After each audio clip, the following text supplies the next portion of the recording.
ഗാറ്റിൽ കസ്തൂരിരംഗൻ റിപ്പോർട്ടുകൾ കേരളം മുഴുവൻ സജീവ ചർച്ചയായിരിക്കുമ്പോഴാണ് ഈ റിപ്പോർട്ടിന്റെ പേരിൽ മലയോര മേഖലയിലെ കൊട്ടിയൂർ എന്ന ഈ ഗ്രാമം മണിക്കൂറുകളോളം കലാപഭരിതമായ അന്തരീക്ഷത്തിലേക്ക് നീങ്ങിയത്. കസ്തൂരിരംഗൻ റിപ്പോർട്ട് നടപ്പാക്കുന്നതുമായി ബന്ധപ്പെട്ട് സ്ഥലം സർവേക്കെത്തിയ വനം വകുപ്പ് ഉദ്യോഗസ്ഥരെ തടഞ്ഞുവെക്കാൻ ശ്രമിച്ചത് കണ്ണൂർ കൊട്ടിയൂരിൽ വൻ സംഘർഷത്തിനിടയാക്കി. നാട്ടുകാർ തടഞ്ഞുവെച്ച വനം വകുപ്പ് ഉദ്യോഗസ്ഥരെ രാത്രി വൈകിയാണ് മോചിപ്പിച്ചത്. കണ്ണൂർ ജില്ലാ കളക്ടർ നാട്ടുകാരുമായി നടത്തിയ ചർച്ചയെ തുടർന്നാണ് ഇവരെ മോചിപ്പിച്ചത്. സംഘർഷത്തെ തുടർന്ന് സ്ഥലത്തെത്തിയ സണ്ണി ജോസഫ് MLAയെയും പഞ്ചായത്ത് പ്രസിഡന്റിനെയും നാട്ടുകാർ തടഞ്ഞുവെച്ചു. പ്രദേശത്തേക്കുള്ള എല്ലാ റോഡുകളും സമരക്കാർ ഉപരോധിച്ചു.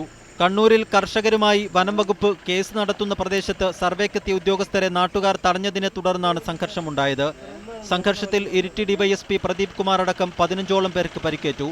10ഓളം പോലീസുകാർ കാട്ടിനുള്ളിൽ കുടുങ്ങിക്കിടക്കുന്നതായി പോലീസ് സ്ഥിരീകരിച്ചു. കൊട്ടിയൂർ കണ്ടപ്പനത്ത് 2 ഫോറസ്റ്റ് ഓഫീസുകൾക്ക് സമരക്കാർ തീയിട്ടു. മീഡിയ 1 കണ്ണൂർ.